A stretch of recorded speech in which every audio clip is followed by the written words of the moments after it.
আজকের মানুষ বাংলায় বুঝতে পারছে যে কেন এদেরকে বাংলা বিরোধী বলা হয়েছে, কেন এদেরকে জমিদার বলা হয়েছে, কেন এদেরকে বলেছি বাংলা বিরোধী।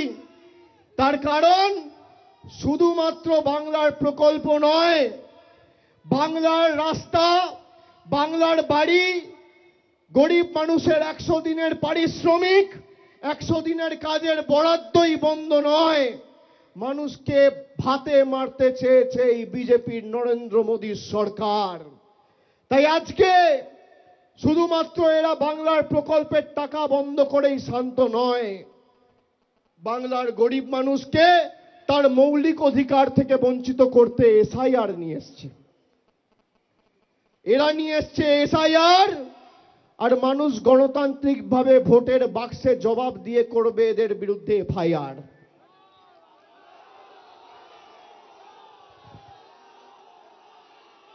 বিশুদ্ধ লোহা দেখেছেন, সেই লোহাতে যত আপনি মারবেন, যত আঘাত করবেন, লোহার উপর যত প্রহার করবেন, যত পোড়াবেন, যত তাতাবেন, সেই লোহা তত শক্তিশালী হয়।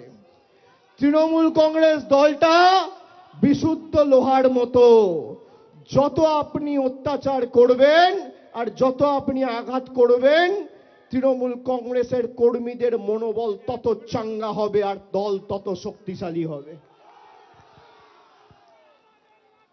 আমি তো প্রায় 2 মাস আগে বলেছি যে এসআইআর করার পরেও আপনার যত শক্তি আছে আপনি প্রয়োগ করুন, তৃণমূল কংগ্রেসের আসন সংখ্যা বাড়বে। বলেছি কিনা?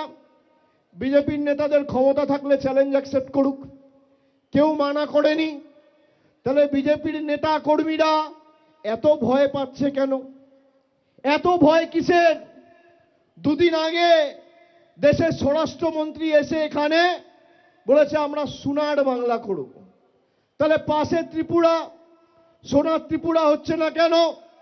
সোনার আসাম হচ্ছে না কেন? সোনার বিহার হচ্ছে না কেন? মধ্যপ্রদেশে জল খেতে গিয়ে 11 জনের মৃত্যু।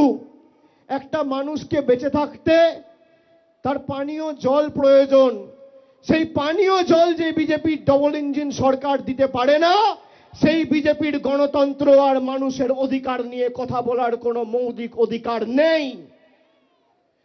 যে বিজেপি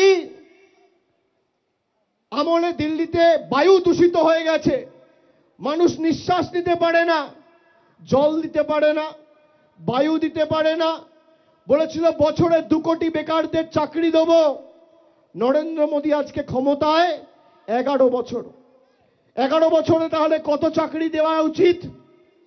1 বছরে যদি 2 কোটি চাকরি দেওয়ার কথা এরা বলে থাকে, তাহলে 11 বছরে কত চাকরি হয়? 22 কোটি। কত চাকরি হয়? এদিকে যারা আছেন, 1 বছরে 2 কোটি চাকরি দেবো বলেছিল, 11 বছরে কত চাকরি হয়? 22 কোটি। ভারতবর্ষে কটা বিধানসভা আছে? যেমন বাংলায় 294টা বিধানসভা রয়েছে, ভারতবর্ষ জুড়ে 4123টা বিধানসভা আছে। এই 4123টা বিধানসভার মধ্যে আমি বাংলার কথা ছেড়ে দিলাম, যদি গুজরাট বা উত্তরপ্রদেশের একটা বিধানসভায় নরেন্দ্র মোদী সরকার দেখাতে পারে 22 কোটি চাকরি আর 4123টা বিধানসভা, আপনি যদি ভাগ করেন তাহলে প্রত্যেক বিধানসভায় 53,000 চাকরি দেওয়ার কথা। নরেন্দ্র মোদী সরকার যদি প্রমাণ করে একটা বিধানসভায় 50,000 ছেড়ে দিলাম, 5,000 চাকরি দিয়েছে, আমি রাজনীতির আঙিনায় পা রাখবো না, আজ থেকে রাজনীতি ছেড়ে দেবো, এত বড় কথা বলে দিয়ে গেলাম। দেখাতে পারবেন? মিথ্যে কথা, মিথ্যে প্রতিশ্রুতি, মিথ্যে জুমলা, আমাদের অপমানিত করা, আমাদের কৃষ্টি সংস্কৃতিকে বাংলাদেশি বলে দাগিয়ে দেওয়া, এরপর বিজেপির কাছে আমাদের গণতন্ত্রের উবাচ নিতে হবে। এবিপি আনন্দ এগিয়ে থাকে, এগিয়ে রাখে।